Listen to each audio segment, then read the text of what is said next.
இன்றைக்கு நாம் தியானிக்க இருக்கிற வசனம் சங்கீதம் 118 அதிகாரம் 6வது வசனம்.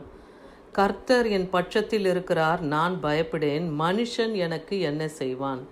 கர்த்தர் என் பட்சத்தில் இருக்கிறார். கர்த்தர் நம் பட்சத்தில் இருக்கும்போது நாம் பயப்பட வேண்டியதில்லை. ஏன்னா மனுஷன் நமக்கு என்ன செய்வான்னே இங்கே சங்கீதக்காரன் சொல்கிறார். அப்போ தேவனுடைய கரம் நம்மோடு கூட இருக்கும்போது சத்துருக்களுடைய கிரியைகளை தேவன் அழித்து போட வல்லவர். ஏன்னா அதுக்கு முந்தின வசனம் பாருங்கள், சங்கீதம் 118:5 சொல்கிறாரு, நெருக்கத்திலிருந்து கர்த்தரை நோக்கி கூப்பிட்டேன், கர்த்தர் என்னை கேட்டொருளி விசாலத்திலே வைத்தார்.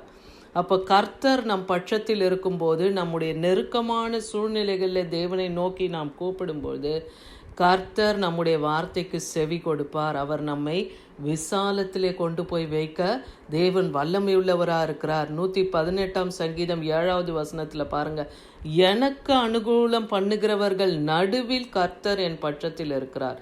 இப்போ ஒரு பிரச்சனை, ஒரு மோசமான ஒரு சூழ்நிலை இருக்கும்போது நம் குடும்பத்தார் நமக்கு அனுகூலம் பண்ணுகிறவர்கள் இல்லை நண்பர்களாக கூட இருக்கலாம். அப்படி இருக்கிற சூழ்நிலையில் அனுகூலம் பண்ணுகிறவர்கள் நடுவிலே கர்த்தர் நம் பட்சத்தில் இருக்கும்போது சத்துருக்களின் சரி கட்டுதலை தேவன் காணும்படியாய் செய்வார். ஏன்னா கர்த்தர் நம் நடுவிலே இருக்கிறதுனால சத்துருக்களுக்கு நீதியை சரி கட்டுகிறத நம் கண் காணும்படியாகவே செய்வன் சொல்கிறார். எபிரேயர் 13:6 பார்க்குறோம், அதனாலே நாம் தைரியம் கொண்டு கர்த்தர் எனக்கு சகாயர், நான் பயப்படேன், மனுஷன் எனக்கு என்ன செய்வான் என்று சொல்லலாமே.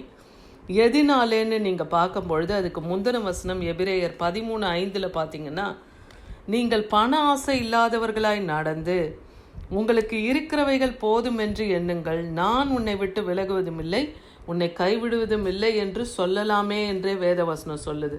அப்போது பண ஆசை இல்லாமல் இருக்கிறது போதும் என்ற மனதோடு நாம் இருக்கும்போது, அப்போ நம்ம கர்த்தரை நோக்கி கூப்பிடும்போது தேவன் நமக்கு சகாயராக இருக்கிறாரு.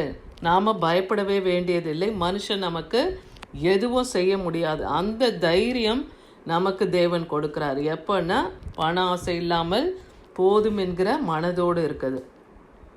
அதே போல் ரோமர் 8:31 சொல்கிறாரு, தேவன் நம் பட்சத்தில் இருந்தால் நமக்கு விரோதமாய் நிற்பவன் யார்?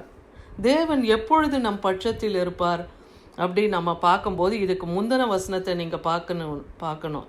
ரோமர் 8:30, இந்த உலகத்தில் தேவன் எவர்களை முன்குறித்திருக்கிறாரோ அவர்களை அழைத்திருக்கிறார், எவர்களை அழைத்தாரோ அவர்களை நீதிமானாக்கி இருக்கிறார், எவர்களை நீதிமானாக்கினாரோ அவர்களை மகிமைப்படுத்தி இருக்கிறார்னு இந்த சத்திய வசனம் சொல்லுகிறத பார்க்குறோம். இன்னைக்கு இந்த சத்திய வசனத்தை கேட்கிற உங்களையும் தேவன் முன்குறித்து வைத்திருக்கிறார். உங்களையும் அவர் அழைத்து அறிந்தவராக இருக்கிறார். உங்களை நீதிமானாக்க விரும்புகிறார். உங்களை மகிமைப்படுத்தவும் தேவன் பிரியப்படுகிறார். அப்போ அவர் உங்கள் பட்சத்தில் இருக்கவே தான் உங்களை முன்குறித்து அழைத்து அறிந்திருக்கிறார். உங்களை நீதிமானாக்க விரும்புகிறார். இதை இன்னைக்கு நாம் அறியணும். ஏன்னா கர்த்தர் யாரை அழைச்சிருக்கிறாரோ அவங்க தான் அந்த சத்தியத்தை கேட்க முடியும். அதுதான் தேவனுடைய சித்தமாக இருக்கு இல்லையா? உலகம் தோன்றுவதற்கு முன்பாகவே தேவன் நம்மை முன்குறித்து அழைத்து அறிந்திருக்கிறார்.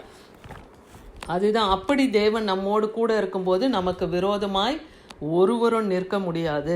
சங்கீதம் 56:4 சொல்லுது, தேவனை முன்னிட்டு அவருடைய வார்த்தையை புகழ்வேன், தேவனை நம்பி இருக்கிறேன், நான் பயப்படேன், மாம்சமானவன் எனக்கு என்ன செய்வான்?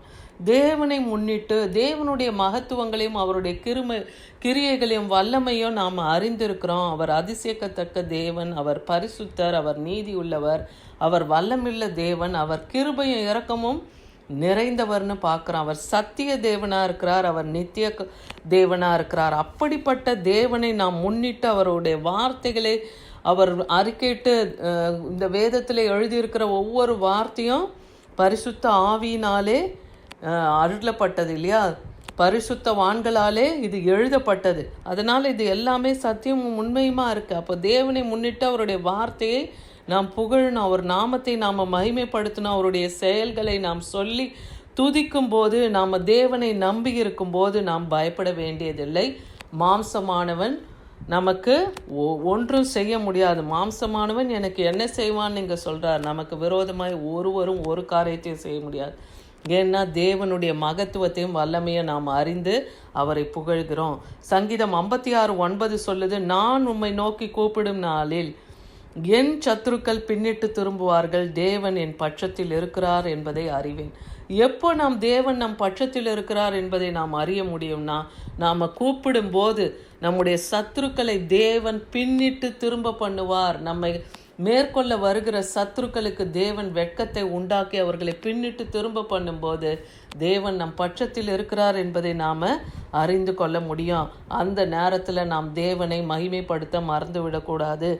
எரேமியா 20:11 சொல்லுது, கர்த்தரோ பயங்கரமான பராக்கிரமசாலியா என்னோடு இருக்கிறார், ஆகையால் என்னை துன்புறுத்தவர்கள் மேற்கொள்ளாமல் இடறுவார்கள், தங்கள் காரியம் வாய்க்காதபடியினால் மிகவும் வெட்கப்படுவார்கள்.